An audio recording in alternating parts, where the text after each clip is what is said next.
2 semaines après le voyage parlementaire que j'ai conduit à Bruxelles avec un certain nombre de mes collègues, je voulais pouvoir vous faire un point d'étape sur la situation actuelle. Nous avons eu l'opportunité de rencontrer un certain nombre de professionnels, des spécialistes, des élus, des médecins, des prêtres, des gens qui s'intéressent depuis maintenant plus de 20 ans à la question de la fin de vie.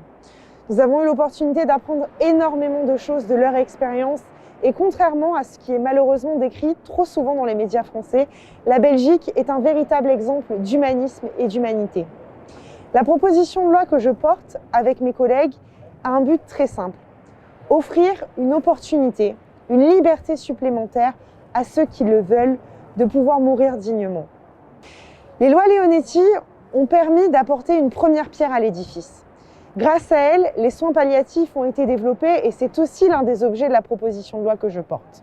Les soins palliatifs ne permettent aujourd'hui de couvrir que 25% du territoire national. Si vous habitez dans un des 75% du territoire qui reste, eh bien malheureusement, vous n'avez pas la possibilité d'être accompagné en fin de vie dignement et sans souffrance. Nous avons donc travaillé sur la dépénalisation de l'euthanasie, favoriser les soins palliatifs et permettre là aussi d'apporter des garanties supplémentaires pour le droit des patients, comme le font nos amis belges. Ce débat a été porté au Canada, il a été porté également en Allemagne, en Espagne, et vendredi prochain, ce sont les parlementaires portugais qui légiféreront sur l'euthanasie. Nous avons l'obligation, dans le pays des droits de l'homme, d'intervenir rapidement.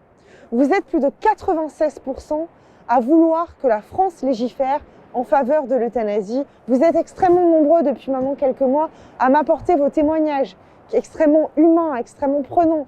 Vous êtes très nombreux à me soutenir dans cette proposition de loi et je vous en remercie. Mais il va falloir continuer le combat parce qu'aujourd'hui, le gouvernement français refuse de nous permettre de légiférer.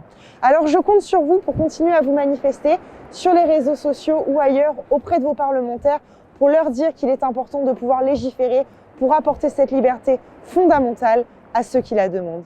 Merci à vous tous, on se retrouve très vite, prenez soin de vous.